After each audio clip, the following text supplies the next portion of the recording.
Bismillahirrahmanirrahim. Assalamualaikum warahmatullahi wabarakatuh. Alhamdulillah wassalatu wassalamu ala rasulillah wa ala alihi wa sahbihi wa man tabi'ahu wa mawalah. Bapak, ibu, abang, adik, kakak, sahabat hijrah bersama Ustaz Abdul Somad, mudah-mudahan semuanya dimuliakan Allah subhanahu wa ta'ala. Amin ya rabbal alamin. Allahumma allimna ma yanfa'una. Ya Allah, ajarkan kepada kami ilmu yang bermanfaat. Wanfa'na bima 'allamtana, yang sudah Engkau ajarkan pada kami, buat dia berguna buat dunia kami, buat akhirat kami. Waj'alna minar rasyidin, jadikan kami orang yang berpikir lurus, berhati lurus, berkata lurus, berbuat lurus.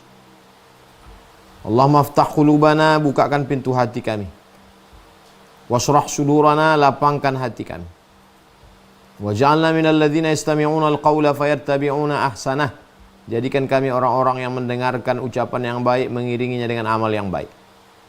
Allahumma faqihna fid din, dalamkan ilmu agama kami. Wa 'allimna ta'wil, ajarkan kami pemahaman yang benar. Warzuqna fahmal mursalin, berikan kami pemahaman seperti yang Kau berikan kepada para nabi dan rasulmu, wali-walimu. Yang sama-sama kita hormati Bang Alvin Firdaus beserta seluruh tim yang ada di Pontianak, yang ada di Riau, semuanya insya Allah dimuliakan Allah subhanahu wa ta'ala. Amin ya rabbal alamin. Tema kita pada kali ini adalah tentang sholat subuh. Yang pertama, Allahumma barik li ummati fi bukuriha, berikanlah berkah pada umatku ini di waktu yang paling pagi. Itu makna bukur. Jadi siapa yang bangunnya paling pagi, lebih awal, dialah yang lebih banyak dapat keberkahan.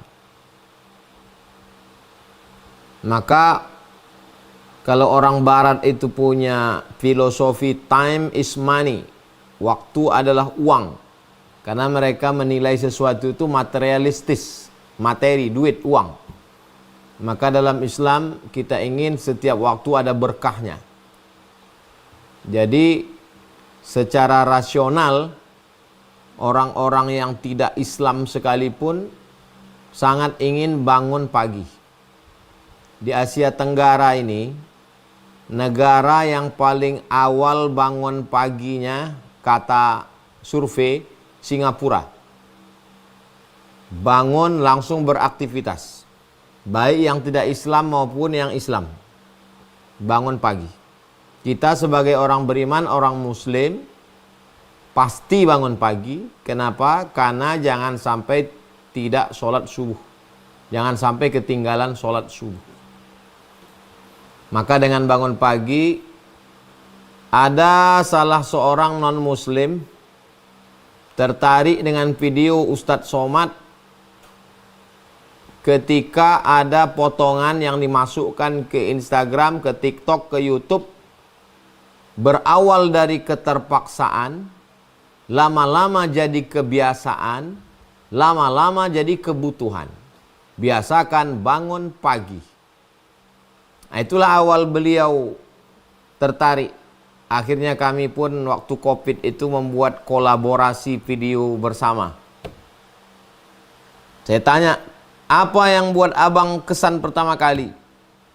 Saya yang terkesan pertama kali itu Ustadz Somad adalah video tentang sholat subuh. Nah, jadi menurut kita biasa-biasa aja bangun subuh itu. Tapi bagi saudara-saudara kita yang tidak seagama, ternyata bangun subuh itu berat. Berapa banyak orang kalau sudah di awal paginya kacau balau, terlambat bangun, tak sempat mandi, macet, moodnya rusak, berangkat terlambat, sampai kantor. Akhirnya hari itu bad mood semuanya, kacau balau semuanya. Berawal dari awal harinya, paginya itu sudah kacau. Sedangkan kita bangun pagi, maka sempat pula mandi. Ada terapi namanya terapi mandi subuh. Jadi ternyata bangun mandi subuh ini membuat semangat sehat. Jadi saya banyak berjalan ketemu dengan orang-orang tua yang sehat-sehat itu, saya suka nanya, berapa umur bapak? 70, 80. Apa rahasia sehatnya? Rahasianya mandi subuh Pak Ustadz, bukan mandi pagi, mandi subuh. Jadi sebelum sholat subuh itu sudah mandi. Yang pertama keberkahan, yang kedua kesehatan badan. Bangun, mandi, fresh, segar. Setelah itu usahakan 1 jam sebelum azan subuh sudah bangun. Jadi kalau waktu Indonesia bagian barat, WIB, kami di Riau, azan subuhnya sekarang lebih kurang jam 5 kurang 10, maka kalau bisa jam 4 sudah bangun. Santri-santri di Ma'had Az-Zahra jam 4 sudah bangun. Bangun, sholat tahajud. Bangun, mandi, bersih, fresh, segar, sehat, harum. Mandi, setelah itu sholat sunat wudu. Habis itu sholat sunat taubat. Habis itu sholat sunat tahajud. Habis itu sholat sunat hajat. Habis itu sholat sunat witir. Menunggu azan subuh berkumandang, maka zikir. Zikir utama 3. Istighfar. Astaghfirullahaladzim alladzi la ilaha illa huwal hayyul qayyum wa atubu ilaih 100. Salawat. Allahumma salli ala Sayyidina Muhammad wa ala ali Sayyidina Muhammad 100. Tahlil. La ilaha illallah, la ilaha illallah, la ilaha illallah. Tak lama setelah itu terdengarlah azan subuh. Lalu kemudian sholat qabliyah subuh. Tentu saja mendengar suara azan subuh ini mengusir gangguan setan. Karena setan lari terbirit-birit mendengar suara. Allahu Akbar, Allahu Akbar. Kita pun menjawab Allahu Akbar, Allahu Akbar. Masuk ke telinga, masuk ke otak, masuk ke jantung, masuk ke hati, badan sehat, badan segar, sudah beribadah, moodnya bagus, energinya bagus. Lalu kemudian sholat sunat qabliyah subuh. Disebut juga dengan sunnatul fajri. Disebut juga dengan sunnatus subhi. Usalli sunnatas subhi rak'ataini qabliyatan. Lillahi ta'ala. Qabliyah subuh. Antara azan dan iqamat. Raka'atal fajri, 2 rakaat fajar, 2 rakaat sunat qabliyah subuh. Khairum minad dunya wa ma fiha. Lebih baik daripada dunia dan seisinya. Rakaat pertama baca qul ya ayyuhal kafirun. Rakaat kedua qul huwallahu ahad. Riwayat Muslim. Dalam Sahih Muslim ada satu bab khusus. Di dalamnya dibahas tentang waktunya bainal adhani wal iqamah. Tentang rakaatnya, rakaataini 2 rakaat. Tentang namanya rakaatal fajri, 2 rakaat fajar atau qabliyah subuh. Tentang ayatnya, rakaat pertama qul ya, rakaat kedua kulhu. Tentang keutamaannya, khairum minad dunya wa ma fiha, lebih baik daripada dunia dan seisinya. Menurut ulama maknanya pahalanya lebih besar daripada dunia ini beserta isinya. Pahalanya lebih besar. Karena dunia beserta isinya akan berakhir dengan kiamat. Sedangkan pahalanya tidak berakhir sampai kita menghadap Allah. Lebih besar, lebih kekal, lebih dahsyat, lebih agung daripada dunia beserta isinya. Sedangkan filosofi maknanya, orang yang qabliyah subuh, dia sudah bangun lebih awal, dia mendapatkan rezeki, badannya sehat, badannya segar, tidak bermalas-malasan. Jadi ada filosofi orang zaman dulu, jangan sampai rezeki dipatok ayam. Artinya apa? Ayam lebih dulu bangun daripada dia. Sudah dipatok ayam rezekinya, diterkam kucing, dimakan harimau, baru dia bangun. Kita usahakan sebelum ayam berkokok sudah bangun. Sebelum ayam mencotok rezeki kita, sudah merebutnya duluan. Sebab keberkahan itu dilemparkan seperti padi beras yang dilemparkan. Maka mana yang paling kuat cotoknya, ayam paruhnya, dialah yang paling banyak mendapat. Berebut-rebutlah kita dengan ayam, berebut-rebutlah kita dengan angsa, dengan itik. Sebelum mereka bangun terjaga, kita duluan. Maka kita sudah mendapatkan keberkahannya. Jadi secara logika akal rasional, secara pahala yang bersifat tidak kelihatan, dua-duanya dapat. Setelah itu kita pun sholat subuh berjamaah ke masjid, ke surau, ke langgar, ke musola, ketemu dengan orang, bertatap muka, berdialog. Si Anu tidak datang, kenapa dia? Sakit dia keluar kota, oh anaknya meninggal, oh istrinya meninggal, oh ada kepedulian. Jangan sampai tidak jumpa, tidak ketemu, tiba-tiba mati karena kamarnya sudah berbau bangkai. Berapa banyak orang di kota tak pernah jumpa, tak ketemu, tiba-tiba sudah hilang saja. Nah, maka dalam Islam ini hablum minallahnya ada, hablum minan nasnya ada, kesehatan badannya ada, kesehatan mentalnya juga ada. Yang bangun subuh itu hablum minallahnya ada, hablum minan nasnya dapat, sehat badannya ada, sehat mentalnya juga ada.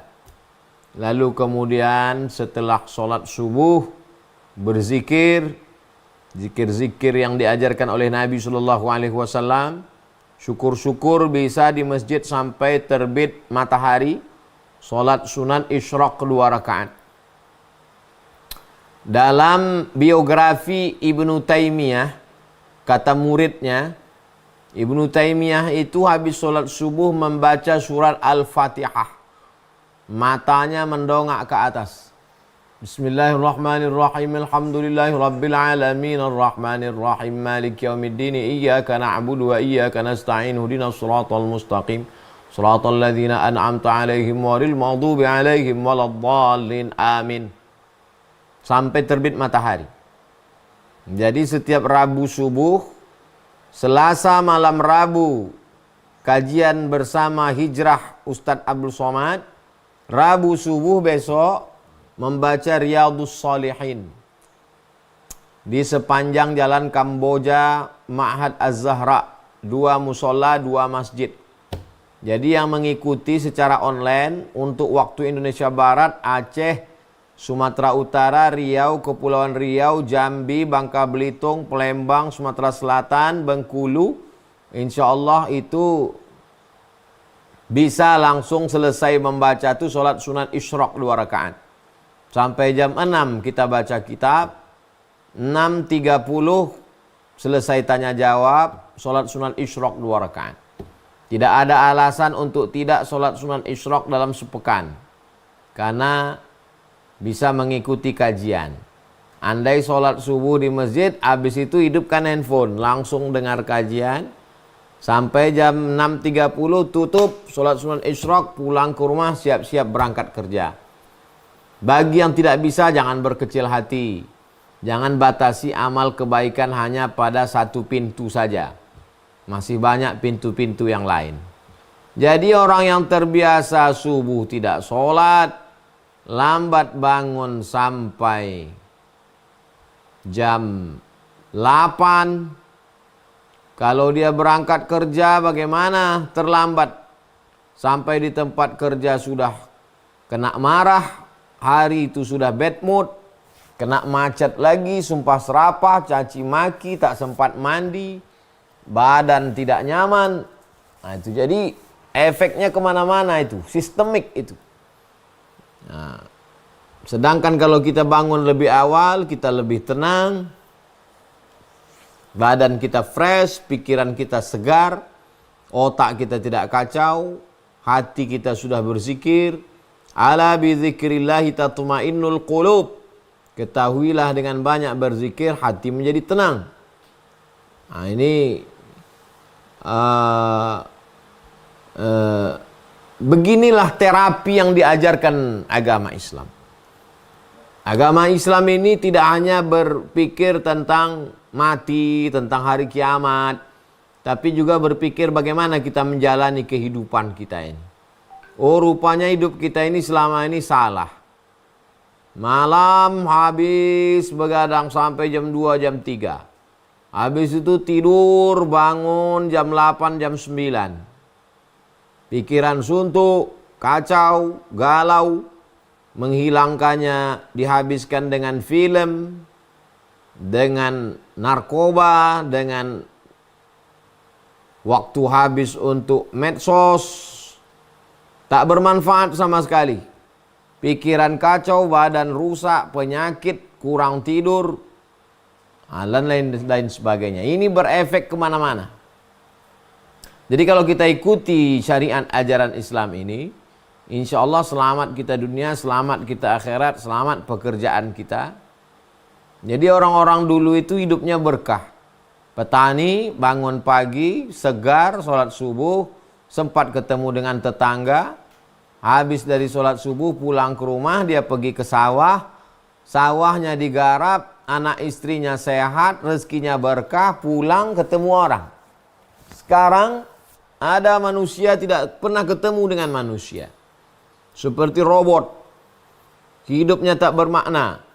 Anak tak jumpa, istri tak ketemu, tetangga tak pernah nampak, kurban tak pernah datang, datang ngambil kupon kurban, tiba-tiba mati, tiba-tiba dapat pengumuman di masjid, innalillahi wa inna ilaihi raji'un. Bagaimana dengan orang yang tidak sholat subuh? Man nama, siapa yang tidur, lalu kemudian dia tidak sholat subuh, balas syaitanu fi udhunih, setan kencing di telinganya. Makna setan kencing di telinganya dua. Yang pertama makna hakiki, memang betul-betul kencing telinga. Makna kedua adalah makna majazi, kiasan. Kencing itu kotoran, najis. Kotoran manusia saja kita jijik, apalagi kotoran setan. Lebih jelek daripada WC manusia. WC-nya setan adalah telinga orang yang tidak sholat subuh. Nah, jadi ini termasuk dalam tarhib, ancaman. Dan di balik itu ada targhib, ada motivasi supaya orang beramal. Santri-santri itu memang dimotivasi, ada yang membangunkan ustazah.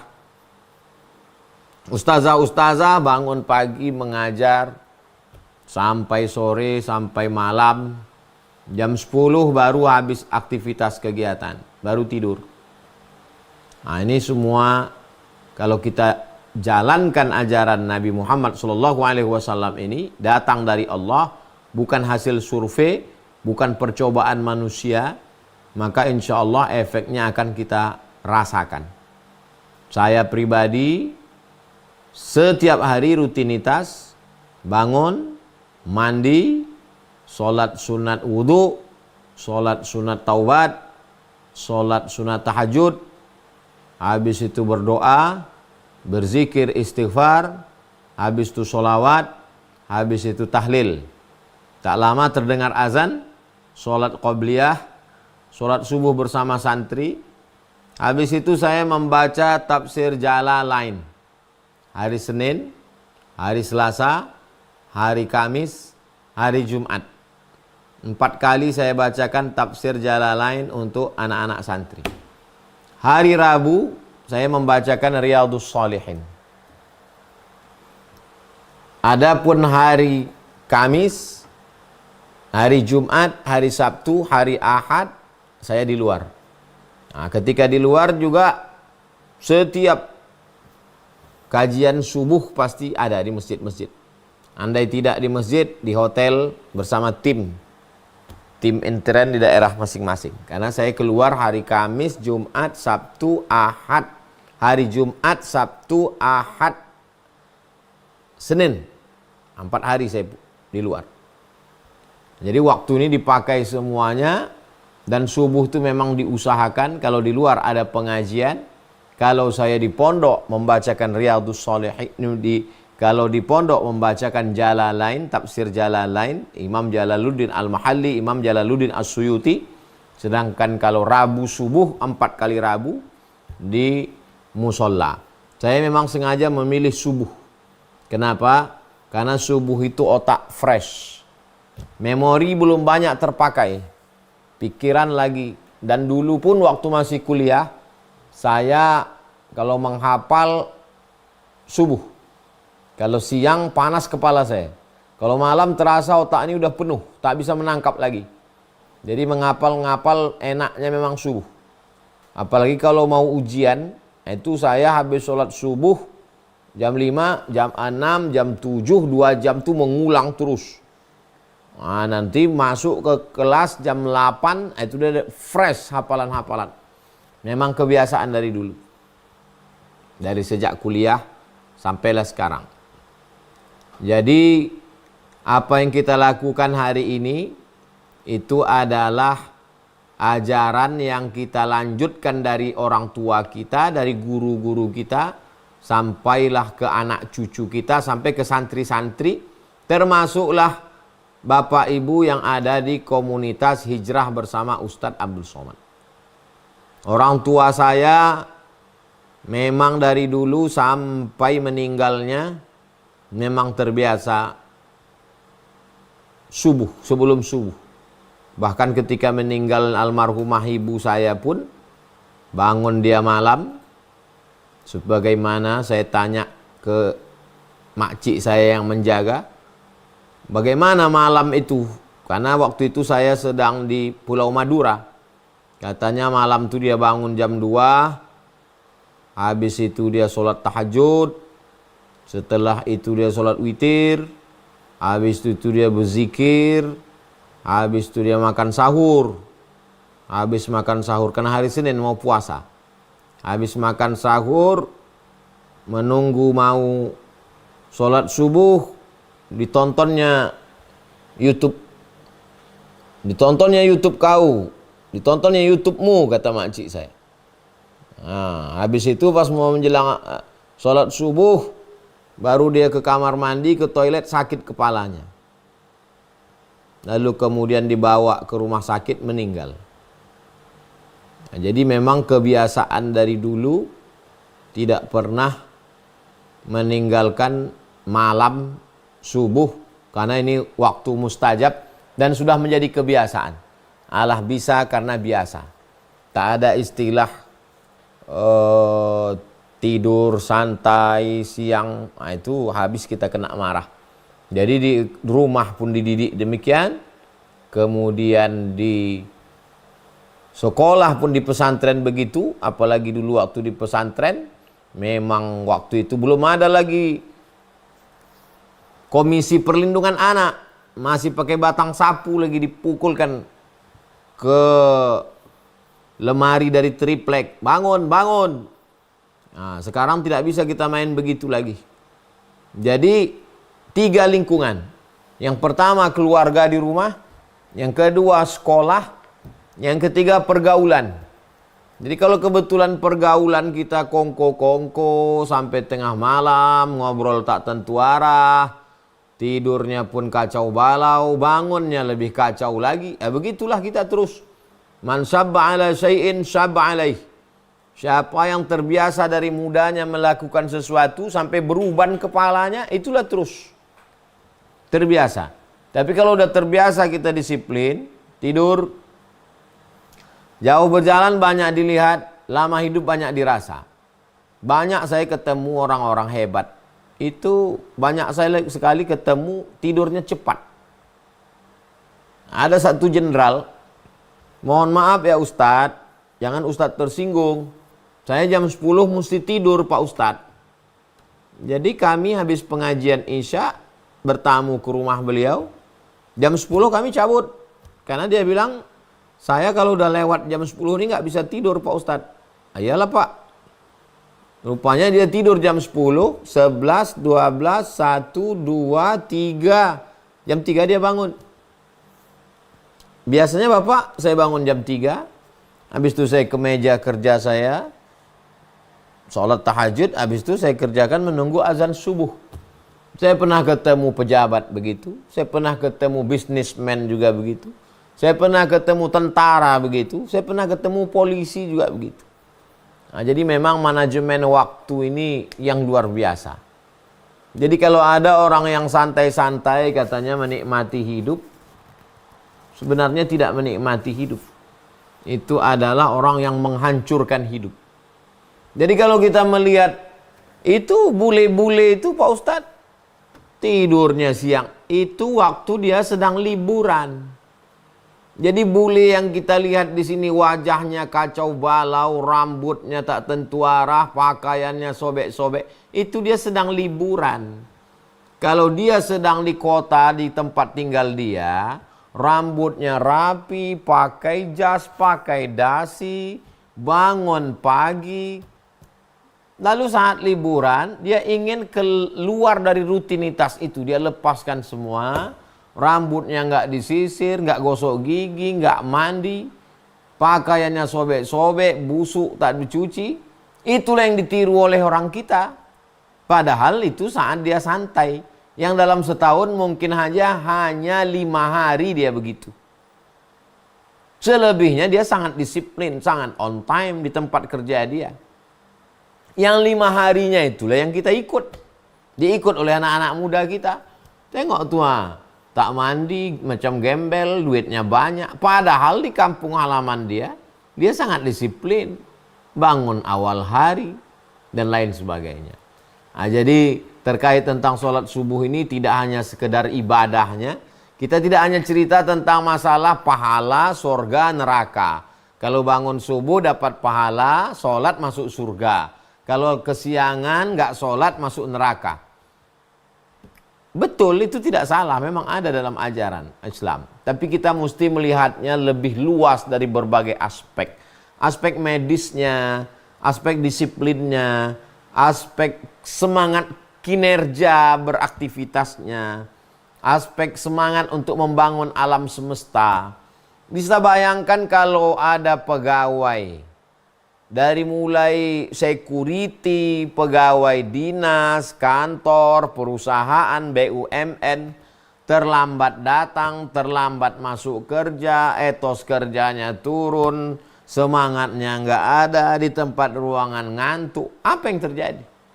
Tapi kalau bangun lebih awal, badannya sehat, semangatnya luar biasa, maka insya Allah negeri kita menjadi negeri yang baldatun thayyibatun wa rabbun ghafur.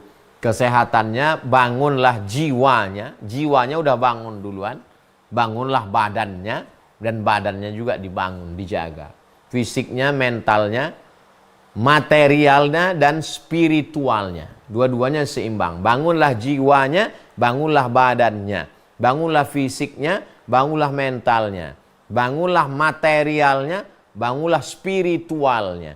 Jadi dua-duanya dapat. Jadi bagi yang belum melakukan, coba malam ini langsung. Bagi yang sudah melakukan, makin istiqomah, makin semangat, laksanakan terus, lihat perubahannya. Bagi yang mau menikah, nikahlah dengan laki-laki yang bangunnya awal sholat subuh. Bagi laki-laki yang mau menikahi perempuan, nikahilah perempuan yang bangun awal sholat subuh. Jangan sampai kita bangun, sudah siap mau berangkat kerja, dia pula belum bangun, kita pula terlambat sarapan, kita langsung bad mood, mau mengamuk-ngamuk. Kalau sekali dua kali oke lah. Kalau sampai berbulan, bertahun, jadi tanya kawannya, tanya keluarganya, macam mana dia? Oh itu dia cepat bangunnya. Sebelum subuh dia sudah bangun, mandi, bersih. Dapat bocoran-bocoran. Alhamdulillah. Kalau tidak, suruh dia untuk berubah. Tak ada yang tak bisa dirubah. Semua. Dulu kata orang muka tak bisa berubah. Sekarang muka pun bisa dirubah, operasi plastik. Jadi kalau ada orang mengatakan tak ada yang bisa berubah, rutinitas kebiasaan kita bisa dirubah. Bagi yang tidak biasa tidur cepat, jangan banyak tidur siang. Malam matikan handphone, karena handphone ini bisa juga membuat kita tak tidur-tidur. Permainan, game online, judi, tinggalkan ini semua yang merusak. Habis itu cepat tidur malam, lalu kemudian segera bangun lebih awal, ambil keberkahan-keberkahan, mandi. Ada satu penyakit untuk tidak bisa bangkit dari tempat tidur walaupun sudah bangun. sampai 2 jam. Mata berkedip-kedip tapi tak mau bangun. Penyakit psikologis. Orang Islam kalau sudah bangun pasti dia bangkit. Kenapa?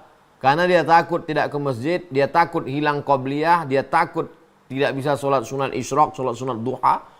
Jadi ada motivasi dari dalam. Begitu juga kita begitu bangun langsung ke kamar mandi, langsung hidupkan keran, mandi langsung. Setelah mandi itu fresh, segar. Nah, sholat, habis sholat berzikir, kekuatan mental, hubungan kita dengan Rasulullah dengan memperbanyak sholawat, berdoa kepada Allah supaya kerja kita berhasil. Kalau berhasil, maka kehidupan ini bukan sekedar yang di sini saja, tapi persiapan kita untuk yang lebih lama lagi. Di alam barzakh itu kita lebih lama daripada di alam dunia ini. Di alam dunia ini paling lama 63 tahun, 70, 80 udah jarang-jarang. Tapi di alam barzakh bisa jadi 100 tahun, bisa jadi 1000 tahun. Apa yang akan mengalir untuk kita? Jadi semangat bekerja dari awal hari itu mencari duit, mencari rezeki. Yang selanjutnya adalah untuk persiapan amal jariah setelah kita mati menghadap Allah Subhanahu wa taala. Lebih kurang biasa kita 20-40 materi saya kembalikan ke Bang Alvin Firdaus. Kita akan lanjutkan, kita kembangkan pada dialog. Terima kasih, berkah. Assalamualaikum warahmatullahi wabarakatuh. Waalaikumsalam warahmatullahi wabarakatuh. Masya Allah, tabarakallah. Alhamdulillah. Paling tidak ada 3 poin tadi ya. Pertama, Allahumma barik li ummati fi bukuriha, yaitu terkait keberkahan. Jadi sholat subuh ini Allah turunkan keberkahan karena di waktu pagi sekali, bukur. Kemudian yang kedua ada aspek kesehatan. Sholat di waktu pagi, udaranya juga saya pernah membaca itu ada mengandung unsur yang tidak ada di waktu-waktu lain, dan itu sangat baik untuk kesehatan. Kemudian yang ketiga itu berhubungan dengan etos kerja, Masya Allah. Jadi kalau subuh kita teratur, disiplin, itu akan berhubungan juga dengan hari kita, keteraturan hari kita berikutnya selama sehari begitu ya, Masya Allah. Baik. Rekan-rekan, sahabat Hijrah Bersama UAS yang dirahmati Allah, tadi saya di awal sudah janji ya, terkait yang ingin ikut berpartisipasi di wakaf atas nama orang tua. Nah, informasinya lengkapnya saya akan bagikan melalui video berikut ini.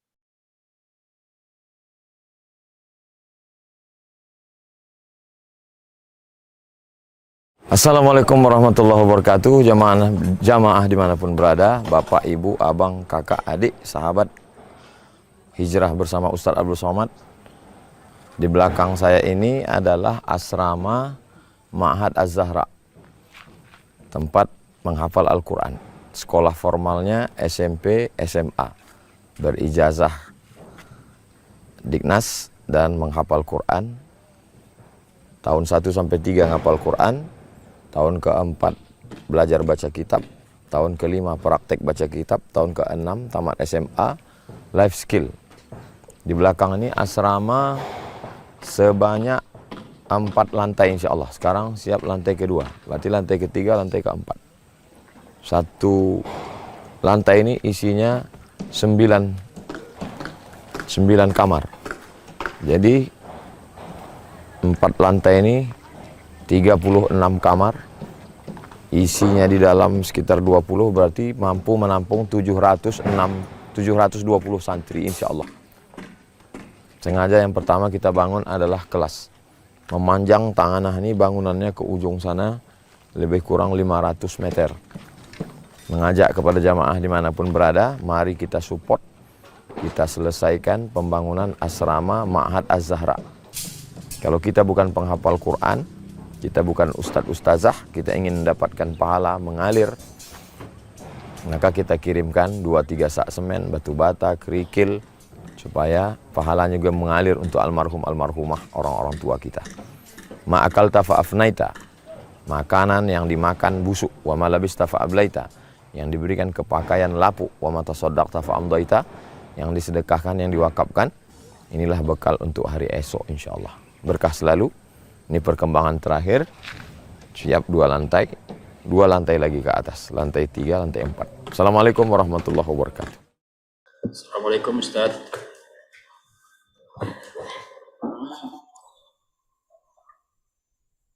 Iya, apa nih Ustaz? Karena dibuka unmute-nya, izin saya bertanya Ustaz. Saya Pak Sam dari Bandung. Saya pernah sholat asar Ustaz, ketika itu menjadi masbuk. Masbuknya rakaat kedua gitu kan. Tapi ketika Ustaz imamnya salam, saya terlupa Ustaz, saya ikut salam gitu kan. Baru teringat setelah selesai berdoa. Artinya saya kurang 1 rakaat gitu Ustaz. Nah, kondisi seperti ini harusnya seperti apa Ustaz ya, secara hukum Islam? Barangkali itu Ustaz. Jazakallah khair. Assalamualaikum warahmatullahi wabarakatuh. Pernah sholat, lalu kemudian Nabi salam. Ditanya oleh sahabat, apakah turun wahyu ya Rasulullah? Karena rakaatnya kurang. Kata Nabi, tidak ada wahyu turun dan ini tidak musafir. Kata sahabat, rakaatnya kurang. Lalu Nabi menambah rakaat yang kurang itu. Jadi kalau kejadian seperti yang dialami Pak Sam dari Bandung, salam imam ikut salam. Lalu ingat, maka tambah saja berapa rakaat yang kurang itu. Allahu Akbar, ruku, i'tidal, sujud, duduk antara 2 sujud, sujud, salam. Menambah rakaat yang tinggal. Tinggal 2 rakaat. Tinggal 1 rakaat salam. Begitu yang diajarkan Nabi Muhammad SAW. Jadi tidak diulang sholat full. Jadi kalau ada yang mengulang sholatnya full, sholatnya tetap sah. Tapi kalau mau diulang, yang ditambah hanya yang tertinggal saja. Demikian. Wallahu a'lam bishawab.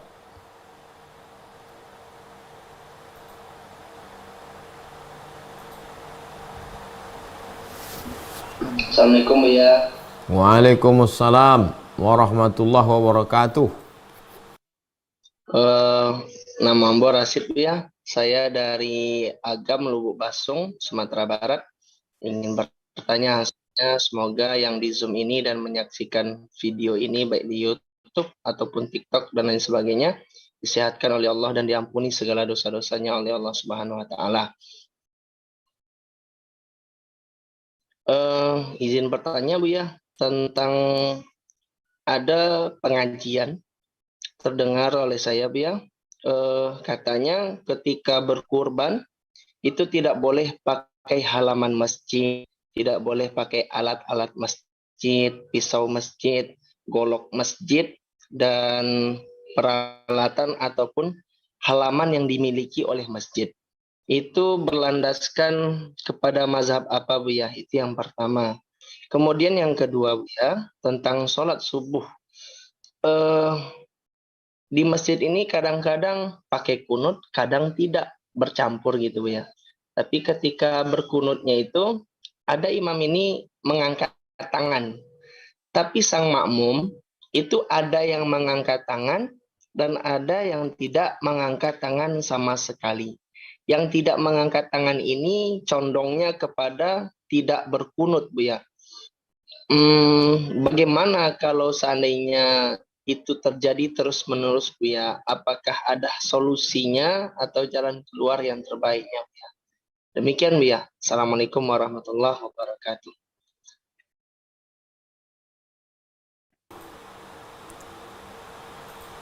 Tanah yang diwakafkan kaum muslimin untuk pembangunan masjid, tanah wakaf ini ada 4 rukunnya. Pertama, orang yang berwakaf. Kedua, orang yang menerima wakaf, nazir namanya, pengelola wakaf. Yang ketiga, benda yang diwakafkan, tanah wakaf. Yang keempat adalah ijab dan qabul. Aku wakafkan tanah ini untuk pembangunan masjid tunai, aku terima, sah. Maka tanah itu hanya untuk masjid saja. Itulah maka Ustadz tadi berceramah, jangan pakai tanah itu untuk nyembelih kurban. Karena tanah itu akadnya hanya untuk masjid. Sebetulnya ceramah itu untuk kita supaya lebih berhati-hati. Yang pada akadnya, orang yang berwakaf itu biasanya ini untuk masjid dan kemaslahatan umat. Karena kalau untuk masjid, bagaimana dengan orang yang parkir? Bagaimana dengan membuka toko di depan masjid yang kebetulan masjidnya pinggir jalan raya? Lalu pengelola masjid membuat ruko-rukonya disewakan, sewanya balik ke masjid. Nah, jadi sebetulnya ustadz-ustadz yang berceramah menyampaikan ini supaya kita lebih hati-hati. Kalau akadnya umat Islam ini mewakafkan tanah itu biasanya untuk pembangunan masjid dan kemaslahatan umat. Adapun pisau yang diwakafkan orang, rasanya belum ada lagi orang berwakaf pisau. Jadi panitia membeli pisau sendiri. Dari mana duitnya? Dari biaya operasional. Jadi kalau biasanya patungan sapi 3,7, naikkan 3,8. Yang 100.000 itu untuk biaya jaga malam, untuk transportasi, biaya survei, beli pisau, beli terpal, beli cangkol, supaya kita tidak memakai harta wakaf orang. Maka kita katakan, aku bayarkan 3,8 juta rupiah untuk kurban dan biaya operasional tunai. Nah, ini supaya kita tidak termakan dan terpakai wakaf. Itu terkait tentang barang wakaf. Yang kedua, masalah kunut subuh. Mazhab yang paling tua Imam Hanafi. Nomor 2 Imam Maliki. Nomor 3 Imam Syafi'i. Nomor 4 Imam Hambali. Yang berkunut subuh itu cuma 2. Maliki dengan Syafi'i. Sedangkan Imam Hambali dengan Hanafi, yang paling tua dengan yang paling kecil, tidak berkunut subuh. India, Pakistan, Bangladesh, Turki tidak ada kunut subuh karena mazhabnya Hanafi. Makkah, Madinah, Saudi Arabia tak ada kunut subuh karena mazhabnya Hambali. Apa kata Imam Hambali, Imam Ahmad bin Hambal? Datang orang bertanya, wahai Imam Hambali, ya, saya ikut mazhab kamu, tidak kunut subuh. Bagus. Bagaimana kalau imam saya itu bermazhab Syafi'i? Saya bermazhab Hambali, tidak kunut subuh. Tapi waktu sholat subuh imam saya bermazhab Syafi'i. Kata Imam Hambali, Imam Ahmad bin Hambal meninggal tahun 241 Hijrah. Angkatlah tanganmu dan ucapkan amin. Pendapat ini dikutip oleh Syekh Ibnu Utsaimin, ulama Saudi Arabia, mazhabnya Hambali. Ketika ada orang bertanya, kalau imam saya baca kunut subuh gimana Syekh? Angkat tanganmu dan ucapkan amin. Allahumma hdina fi man hadait, amin. Wa afina fi man afait, amin. Wa tawallana fi man tawallait, amin. Wa barik lana fi ma a'tait, amin. Wa qina bi rahmatika syarra ma qadait, amin. Yang diaminkan cuma 5 itu aja, karena itu doa. Sisanya itu pujian. Kalau hafal ikuti, kalau tak hafal diam aja. Fa innaka taqdi wa la yuqda 'alaik wa innahu la yadhillu man walait wa la ya'izzu man 'adait tabarakta rabbana wa ta'ala falakal hamdu 'ala ma qadait nastaghfiruka wa natubu ilaik. Yang itu doa, ikut baca. Aminkan. Nastaghfiruka wa natubu ilaik. Amin. Wa sallallahu ala sayyidina Muhammadin nabiyil ummi wa ala alihi wa sahbihi wa baraka wa sallam. Allahu akbar.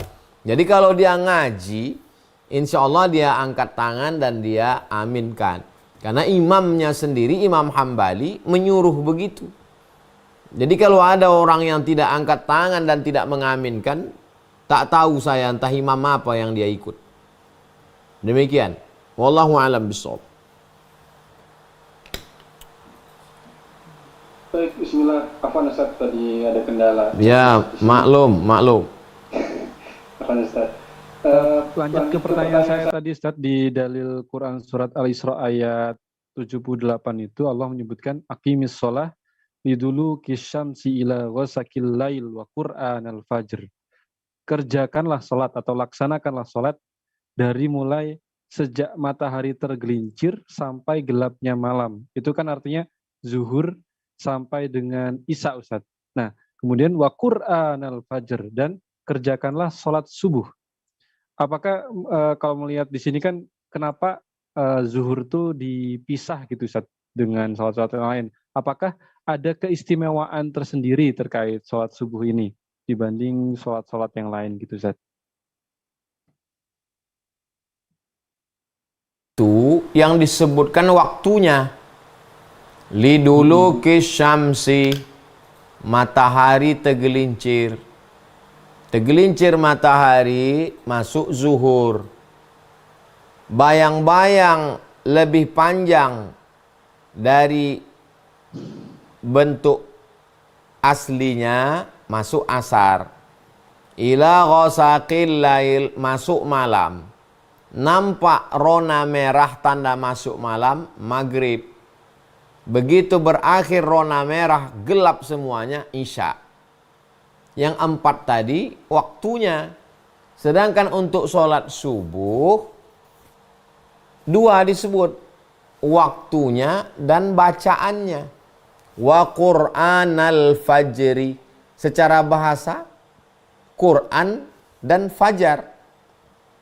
Kenapa Qur'annya? Karena ayat Quran yang paling panjang dibaca itu pada sholat subuh. Lalu kemudian fajar adalah waktunya. Waktunya waktu paling afdal fajar. Dan bacaan yang paling mulia adalah Quran.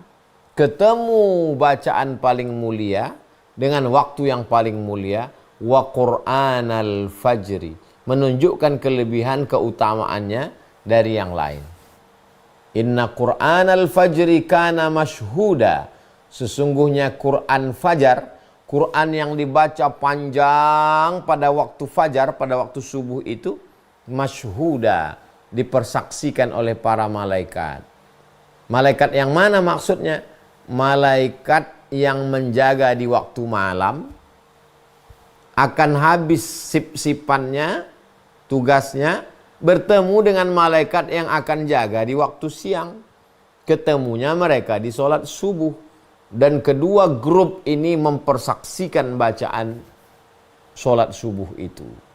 Jadi ada keutamaan yang dibaca Al-Quran, ada keutamaan waktu subuh, ada keutamaan yang menyaksikan, yaitu para malaikat.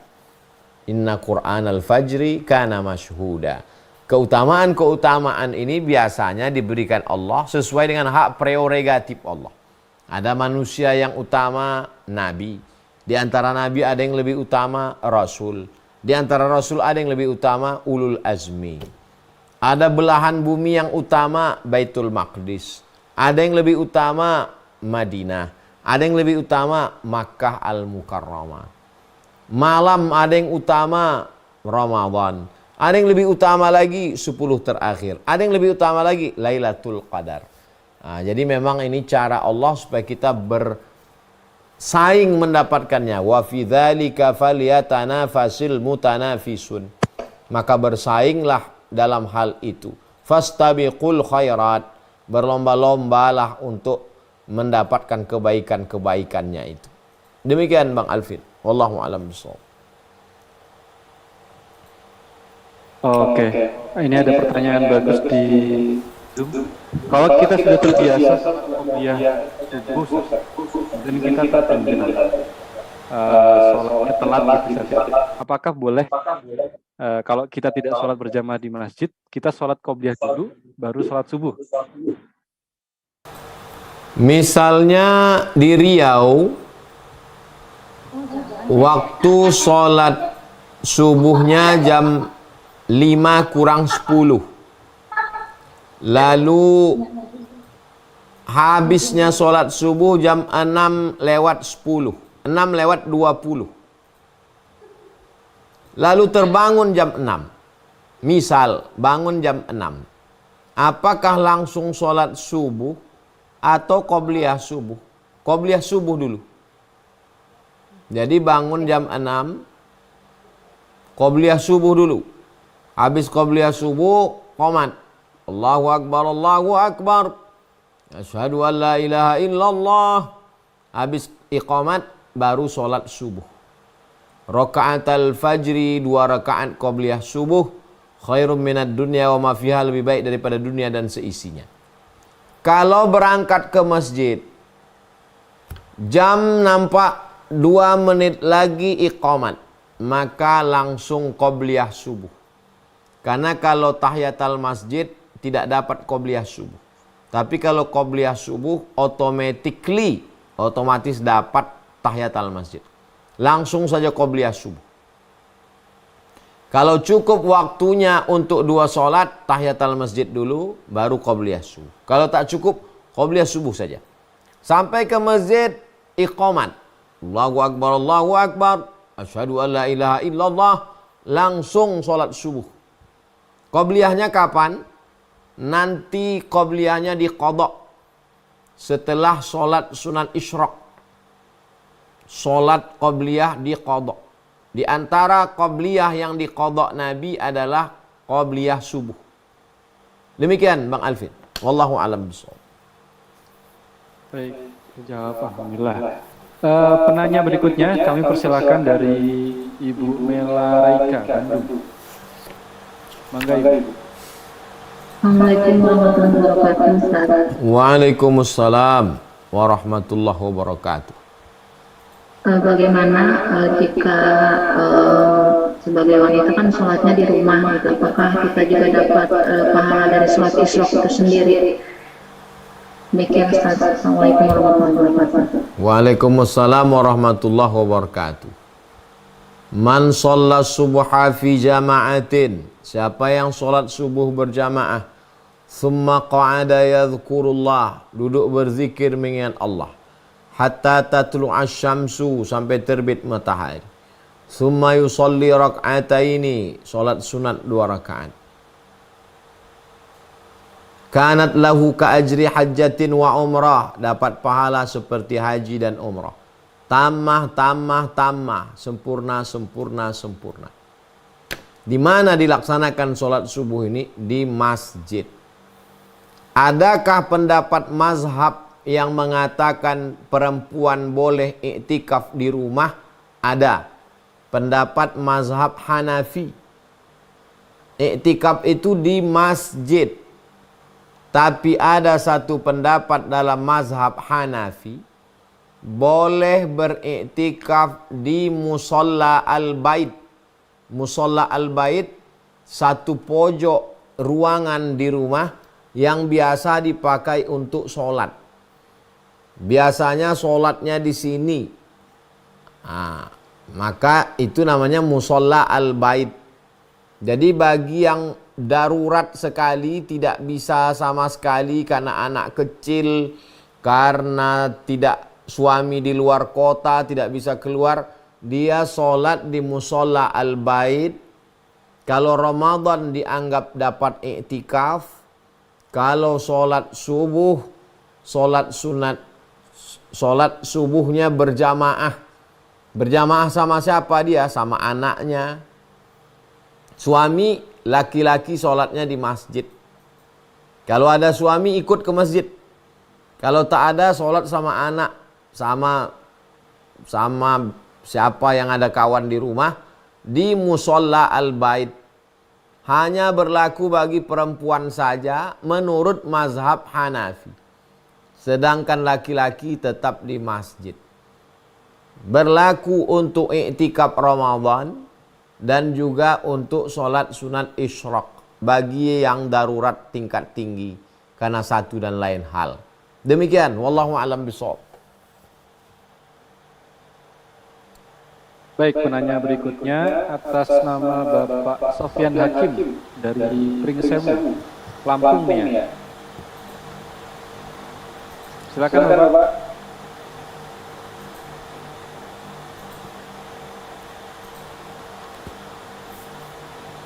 Halo. Kalau tidak ada kita ganti penanya yang lain. Oh, enggak ada. Baik, silakan. Sahabat-sahabat yang bertanya, Ibu Iropin. Ibu Iropin. Silakan Ibu. Open mic-nya. Sampaikan pertanyaannya. Assalamualaikum Ustaz. Waalaikumsalam warahmatullahi wabarakatuh. Izin bertanya Ustaz, kalau misalnya sebelum-sebelumnya pernah tertinggal sholat Ustaz, ada nggak istilah mengkodoh sholat Ustaz? Terus bagaimana caranya dan kapan waktunya Ustaz?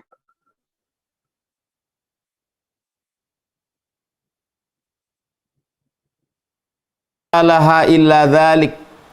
Tidak ada yang bisa menebus solat itu kecuali solat. Tidak bisa ditebus dengan haji. Tidak bisa ditebus dengan sodakoh. Tidak bisa ditebus dengan istighfar. Tidak bisa ditebus dengan taubat nasuha. Wajib diganti dengan solat. Sepakat 4 mazhab. Mazhab Hanafi, mazhab Maliki, mazhab Syafi'i, mazhab Hambali. Tulisan lengkap tentang ini ditulis oleh Ustadz Sarwat. Tulis di Google Qadha Salat Ustadz Sarwat. Qadha Salat Ustadz Sarwat. Qadha Salat Ustadz Sarwat. Dalilnya lengkap. Rumah Fikih Indonesia. Bahwa salat wajib diqadha. Cara mengqadhanya, selesai salat fardu, dia laksanakan 1 salat. Habis subuh besok, pulang ke rumah, atau pas iktikaf, habis salat sunat isyraq 2 rakaat, qadha. Bagi yang pakai usolli fardhu subhi raka'ataini qada'an. Qadha lillahi ta'ala. Habis zuhur, qadha 1 saja. Jangan diqadha banyak-banyak sampai 100, habis itu tak qadha lagi. Semangat berapi-api menggebu, habis itu kehilangan semangat. Nah, jadi qadha itu teknisnya habis sholat fardu qadha sekali. Selama yang ditinggalkan. Bagi yang belum meninggalkan, jangan tinggalkan sholat. Jangan meringan-ringankan meninggalkan sholat. Bagi yang sudah meninggalkan sholat, bertaubatlah kepada Allah. Dan diiringi taubatnya dengan mengqadha yang tinggal. Tidak berat. Yang berat itu bisikan setan. Habis sholat, terserah mau qadha dulu atau ba'diyah. Atau ba'diyah dulu baru qadha, terserah saja. Kalau mati sebelum qadhanya lunas, maka ahli warisnya tidak diperintahkan untuk mengqadhakan orang tuanya. Maka kalau mati dia sebelum lunas, mudah-mudahan Allah mengampuni segala dosa-dosanya. Beda sama puasa. Kalau puasa, mati sebelum lunas, maka ahli warisnya tetap mengqadhakan untuk yang meninggal. Dalilnya, man mata, siapa yang mati, wa alaihi siyamun, punya utang puasa, shoma anhu waliyuhu, maka ahli warisnya wajib menggantikannya. Maka kalau ada catatan orang tua, kita bagikan ke saudara-saudara, qadokkan. Kalau tidak ada, maka la yukallifullahu nafsan illa wus'aha. Allah tidak membebani manusia lebih dari kemampuannya. Demikian, wallahu a'lam bishawab.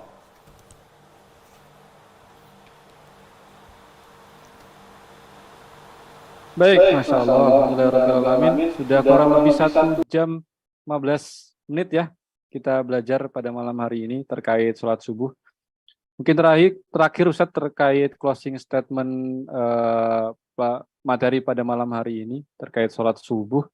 Kalau tadi kan keutamaannya sudah kita bahas Ustaz ya, keutamaan sholat subuh, dan tata cara dan lain sebagainya ada sebagian kita bahas. Mungkin tips atau tata cara bagaimana kita memulainya Ustaz. Ada mungkin dari sebagian kita yang belum memulai untuk membiasakan sholat subuh. Ini startnya dari mana? Apakah dari mulai tidur yang harus diperbaiki, tidur awal gitu? Atau ada tips tertentu, misal harus pasang alarm, pola makannya dan lain sebagainya. Dari Ustadz mungkin ada tips tertentu Ustadz?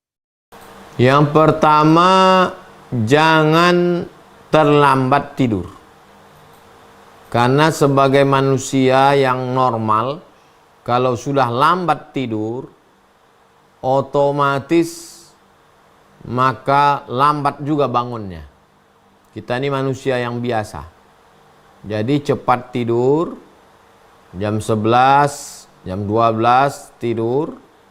Setelah tidur cepat, jangan banyak tidur siang, karena nanti payah mau mulai tidur malam. Tidur siang qailulah hanya setengah jam atau 1 jam. Habis itu tidur malam cepat, setel jam. Kalau sudah bersuami beristri saling membangunkan. Rahimallahu mura'an ayqadha ahlahu. Allah merahmati seorang suami yang membangunkan istrinya. Rahimallahu mura'atan ayqadhat zawjaha. Allah merahmati seorang istri yang membangunkan suaminya. Kalau belum menikah, maka hidupkanlah alarm, jam waker, minta pesan ke orang tua. Lalu kemudian bangun, jangan tunda-tunda. Begitu bangun langsung mandi, supaya ngantuknya hilang. Alarmnya jangan diletakkan di samping tempat tidur.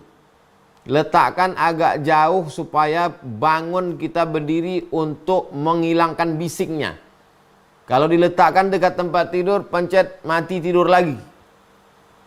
Usahakan kita berjalan berdiri. Dengan berdiri itu kita melawan kantuk, langsung mandi, kena air itu hilang dia. Lalu kemudian setelah segar, sholat sunat wudu, sholat sunat taubat, sholat sunat tahajud. Masih ada waktu, berzikirlah menunggu azan subuh. Istighfar 100, sholawat 100, la ilaha illallah 100. Setelah itu masuk azan subuh, kita pun ke masjid. Konsisten, istiqomah, jaga, ikut kajian. Kalau kebetulan subuh ini di masjid ini ada baca kitab Riyadhus Shalihin, datang. Subuh ini dengan ustadz ini ada baca Bulughul Maram, datang. Subuh ini dengan ustadz ini ada ngaji kitab Ar-Risalah Al-Qushairiyah, datang. Itu motivasi. Banyak masjid kita sholat, banyak tempat sujud, banyak nanti yang bersaksi di hadapan Allah. Nah, ini motivasi kita. Kalau kita punya grup-grup, geng, ada komunitas-komunitas, komunitas biker subuhan, komunitas pemuda remaja cinta masjid, bergabung, minta bangunkan. Nanti untuk malam ini petugas yang membangunkan kamu, ya telepon semua. Nah, jadi kalau kita punya komunitas yang membangunkan kita untuk beramal, terus lanjutkan. 10 grup WA yang ada di handphone. Satu pun grup itu tak ada yang mengajak amal soleh. Keluar dari grup itu, tak ada gunanya di grup itu. Grup setan, grup hantu itu semua. Kalau mati kita bukan ditolongnya kita. Hidup aja kita dia tak peduli dengan amal kita, apalagi kalau kita mati. Teruslah dengan grup-grup. Jadi grup hijrah bersama Ustadz Abdul Somad minta tolong dikoordinir sesuai kota masing-masing. Siapa yang membangunkan untuk nanti sholat tahajud diingatkan. Mudah-mudahan kita selalu watawasau bil haq watawasau bis sabr. Demikian Bang Alvin.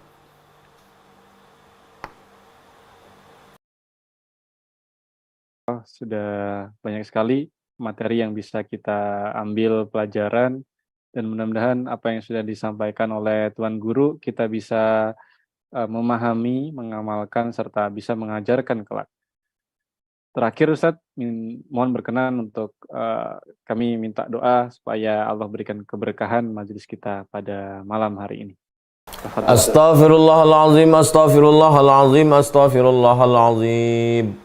Alladzi la ilaha illa huwal hayyul qayyum wa atubu ilaih. A'udzu billahi minasy syaithanir rajim. Bismillahirrahmanirrahim. Alhamdulillahi rabbil alamin arrahmanir rahim maliki yaumiddin. Iyyaka na'budu wa iyyaka nasta'in ihdinas siratal mustaqim. Siratal ladzina an'amta 'alaihim ghairil maghdubi 'alaihim waladdallin. Amin. Allahumma 'allimna ma yanfa'una. Yang udah kau ajarkan ilmu-ilmu tadi, buat dia bermanfaat, berguna sebagai amal soleh kami ya Allah. Allahumma ja'alna minal mustaqimina fi sabilik. Jadikan kami orang-orang yang istiqamah. Allahumma ja'alna muqimis salah wa min zurriyatina. Jadikan kami orang-orang yang menegakkan solat sampai ke anak cucu keturunan kami ya Allah. Ya muqallibal qulub, engkau yang membolak-balikkan hati. Tsabbit qulubana, kokohkan hati kami. Ala dinik, dalam agamamu, wa ala ta'atik, dalam ketaatan kepadamu. Allahumma a'inna, tolong kami ya Allah, ala zikrika, supaya hati kami berzikir mengingatmu. Wa syukrika, bersyukur kepadamu. Wa husni ibadatik, beribadah dengan ibadah yang baik ya Allah. Rabbana la tuzigh qulubana, jangan palingkan hati kami. Ba'da idh hadaitana, setelah engkau berikan hidayah kepada kami. Yassir lana umurana, mudahkan segala urusan kami. Umuran dunia wal akhirah, urusan dunia, urusan akhirat. Rabbana atina fid dunya hasanah wa fil akhirati hasanah wa qina adzaban nar. Wa sallallahu ala sayyidina Muhammad wa ala alihi wa sahbihi wasallam walhamdulillahi rabbil alamin. Terima kasih Bang Alvin beserta seluruh tim. Tetap istiqomah sahabat hijrah bersama Ustadz Abdul Somad semuanya. Mudah-mudahan Allah menjaga kita, saling mendoakan, saling menasihati, saling berbagi dalam kebaikan. Assalamualaikum warahmatullahi wabarakatuh.